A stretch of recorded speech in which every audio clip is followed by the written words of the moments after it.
This may be the lo-fi community's most needed and passive-aggressively requested video on YouTube. How to make beats that are not that down-tempo, lo-fi, boom-bap sort of thing on the SP-404 MK2, or any SP model for that matter. I see people voicing this opinion on the daily in related forums and groups, etc. on Reddit. Probably in the metaverse by now too. If you're watching this video, you most likely have love for old school boom bap lo-fi music, and so do I. But what if you want to freshen things up and step out of that territory? Dust off those beat making chops and maybe expand into territories that you're less comfortable with? In some ways, it's probably easier than you think because we have access to samples of all sorts of different genres for free or for very inexpensive. And so we'll be looking at more up-tempo electronic beats like house and techno, and also down-tempo like synthwave and reggae, just different flavors. And seeing as the SP-404 is 100% a sampling instrument, it really comes down to the samples that you use and also the rhythms that you use for those samples. Today's sponsor is DistroKid. They're a music distribution platform, and they're actually the only ones right now that are doing synced Instagram lyrics, which is a pretty awesome visual tool to add to your Instagram stories if you have lyrics in your music. So more on that later in the video. There's a good chance that you have a down-tempo lo-fi throwback sample, so why don't we just start from there? I have this one, for example.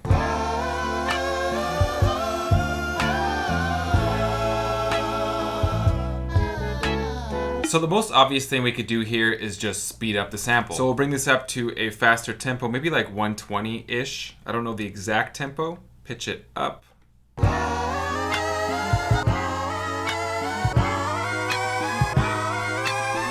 It only goes up 7 semitones. Okay, that's surprising actually. There's no problem. We could resample that. So resample onto this pad, this track. So there it is. We'll go to the second pad here, the resampled one. I want to prioritize this first one, so I'm going to move it to pad 1, shift exchange, and I will exchange these two pads. So now it's here. Take that gate off, and from there I'm going to pitch it up once again.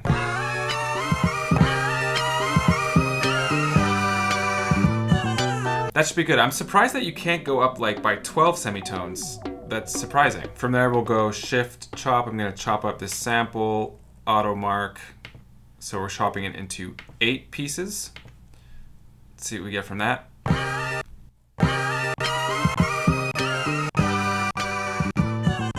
I'll hit enter again. From there I'll go assign to pad. Right, so now it's polyphonic. We're going to create a mute group out of this. Shift mute groups. I'm going to go over to an empty mute group. This one here. And we're good to go.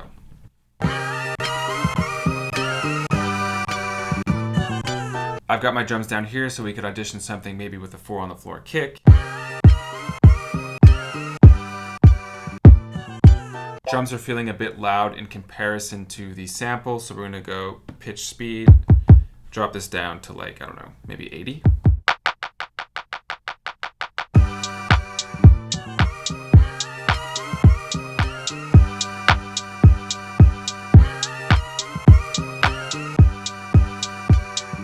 Pattern sequencer, record onto this one here. Let's make it like a 4-bar thing. So let's add drums and the sample. 1, 2, 3.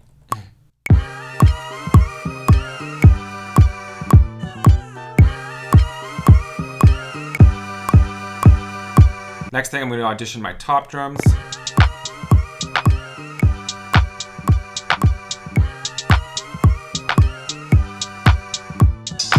Okay, cool, I'm good with that. Hit the pattern again, make sure we're recording. 1, 2, 3,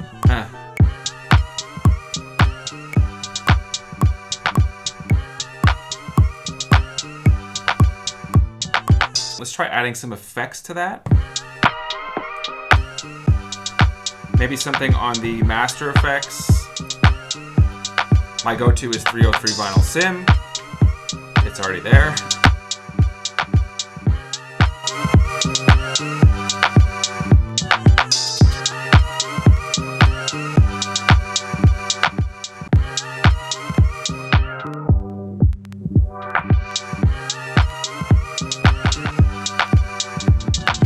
It's obviously not completely there yet, but this is a solid starting point for a house-inspired beat. Rhythms play a very important role when it comes to identifying one genre to the next. While you do have an underlying 4 on the floor, like drilling bass drum sort of thing going on, with the top drums, so the higher frequency drums, you're thinking upbeats instead of downbeats. So for example, 1 and 2 and 4 and 1 and 2 and you're playing on all of those upbeats. Whereas with boom bap, everything is driven into the ground into those downbeats.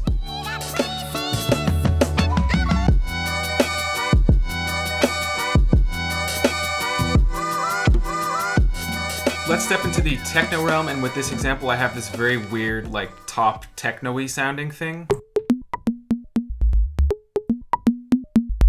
I know that this sample is 120 BPM. I'm going to go to the pattern sequencer, record onto this one. We'll set it to 120 BPM. Make this a 4-bar loop. Record it.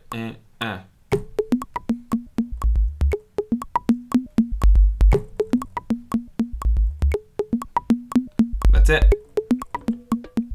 There's so much noise on the internet about the fact that if you just drop a sample like that into a beat, it's not real music, it's not creative, blah, blah, blah, blah. If you're exploring a territory that you're not super familiar with, I don't think there's anything wrong with dropping a sample that's in that territory. It gives you a reference for the other parts that you might want to add into your track. And of course, if you just feel terrible about it after the fact, you could take it out or maybe chop it up and make it into your own thing afterwards. I've got this 303 bass thing loaded onto another bank. Let's take a listen to that.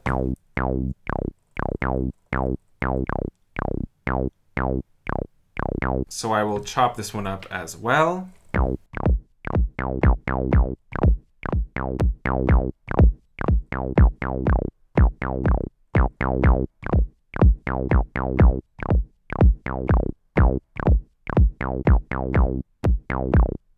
Once again, using a sample that is right in the genre that I'm trying to create. Let's record it in.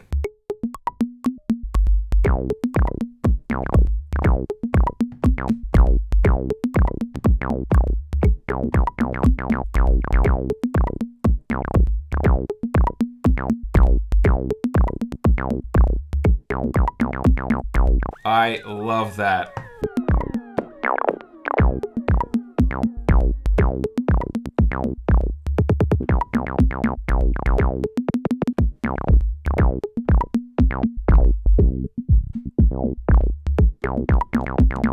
I kind of don't want to add anything to that because it just sounds so great as it is. In fact, here we're going to copy that pattern to this one here. And then of course we could add our top drums to that. Let's find the kit.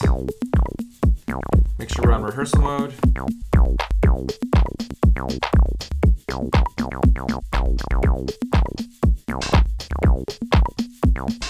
And just like that, we have the foundation for a techno-inspired beat.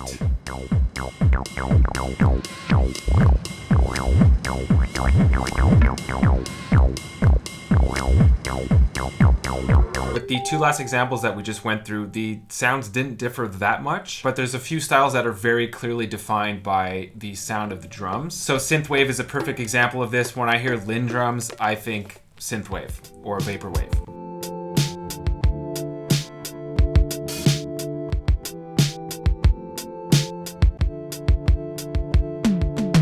I've got a Synthwave sample chopped up here.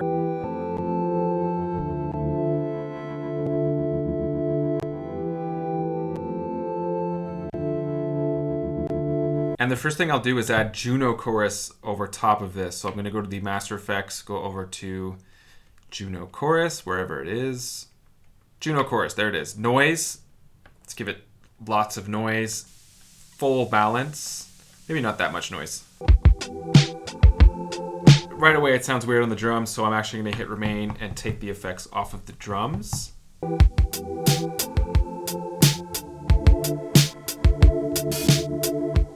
I like that. Drums are a bit loud now in contrast, so pitch, I'm going to lower all the drums. Nice, loud, dumb drums. Those toms are so like, dumb.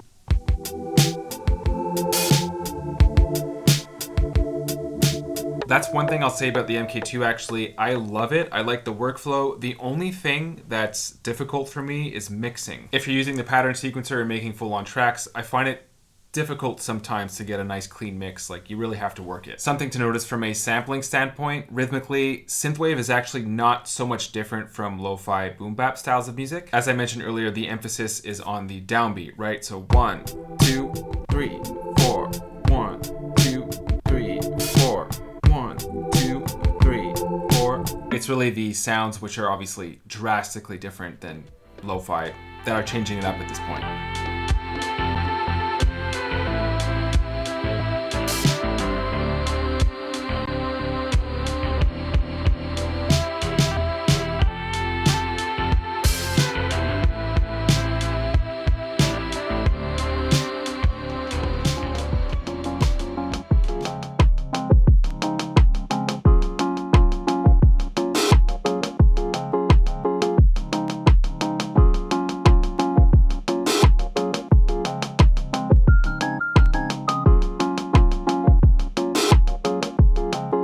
Let's get back to how to sync your song lyrics to Instagram stories with DistroKid. They are the only ones doing this at this point. This is something that's especially useful for artists and singer-songwriters. Here's how to do it. Go to your song and everything is here in one place. You've got plain lyrics, which you upload yourself, and then there's synced lyrics. Hit spacebar while the song is playing and just let your lyrics flow. When you hit spacebar again, it'll stop. And now people can read your lyrics while your song plays on Instagram stories. DistroKid, they're dope. In case you're not a member, there is a 7% discount linked in the description of this video. I've left an MK2 purchase link in the description of this video. It's an affiliate link. So if you purchase using that link, I actually make a small commission from that sale at no extra charge to you. So that's just the best way to support what I'm doing. The best way. It would be much appreciated. Keep on creating, and I'll see you in the next video.